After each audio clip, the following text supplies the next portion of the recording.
Welcome back. Hopefully at this point you've memorized your E minor, C, G, and D chords, and your chord changes are close or at 100 beats per minute. Once you do that, I usually teach my students the full three-fingered versions of the C chord and the G chord, and that's exactly what we're going to learn in this lesson. So far we've started with the G chord that has our second finger on the 3rd fret top string and our first finger on the 2nd fret of the 5th string. So we need to add the 3rd finger into the mix, and the 3rd finger goes all the way to the bottom string, 3rd fret. And we get to strum all 6 strings with this wonderful and beautiful sounding G chord. Now, I usually don't have too many students that have an issue with muting on the G chord, but sometimes this first finger mutes, or sorry, the second finger mutes this 5th string. That can sometimes be an issue for students.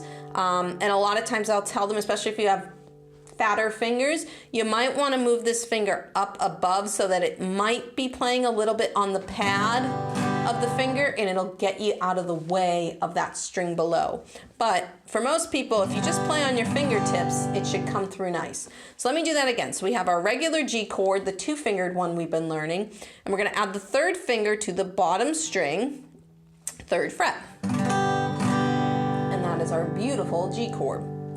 Now, the full C chord, if we go to what we've already learned, so we have our 2-fingered version right now, where you need to add the 3rd finger. And we're going to add the 3rd finger by stretching it up to the 5th string and over to the 3rd fret. Now for a lot of people, the C chord is the bane of their existence for quite some time, mainly because it usually sounds like this. And the reason is because of the stretch on the 3rd finger. It's tough for people in the beginning to bend this knuckle and play on the fingertip for the C chord. It's one of our first chords that we have where we're stretching over 3 frets. That's a big stretch. And another reason why I don't give you this right from the get-go. And what I would recommend is, so right now you've learned it with the 1st finger and 2nd finger, and you're adding the 3rd finger. As you're going through and trying to learn this full version, I would try learning it the opposite way, getting the 3rd finger to come down first, the 2nd, and then the 1st finger. The 3rd finger for most people is a trouble finger. All right, it's the hardest one to move just because of the way the tendons and everything are in the hand. So if you get the 3rd finger down first on that 5th string 3rd fret, you can get the other 2 fingers down much easier than if you go 1st, 2nd, and 3rd. You're really going to feel a stretch in here if you do it the other way. So if you do it with the 3rd finger first, so 3rd fret, 5th string, and then put your 2nd and 1st fingers down, it's going to be much easier, and it's going to be a lot less stress on those tendons and in your wrist. So I'm going to go in for a close-up just to show you this quickly, where to add that extra finger.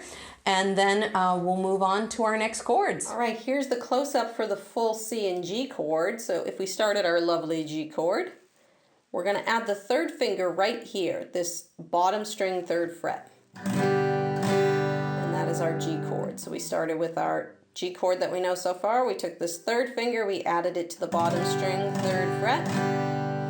On our C chord now, we've got our normal C chord that we've been playing, the 2-fingered version.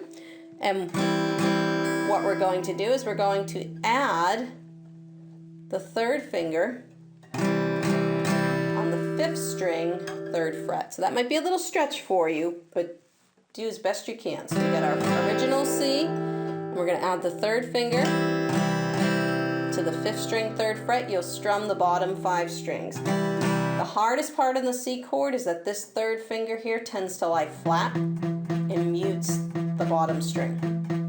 So try as best you can. This is quite a stretch on this chord. So as best you can, try and bend that knuckle. But the tendency in the beginning is to flatten it because it's such a stretch, or this finger ends up so far back in the back part of the fret that you have to push harder to make it sound. So try and get that finger to stretch all the way forward and try and keep it on the knuckles.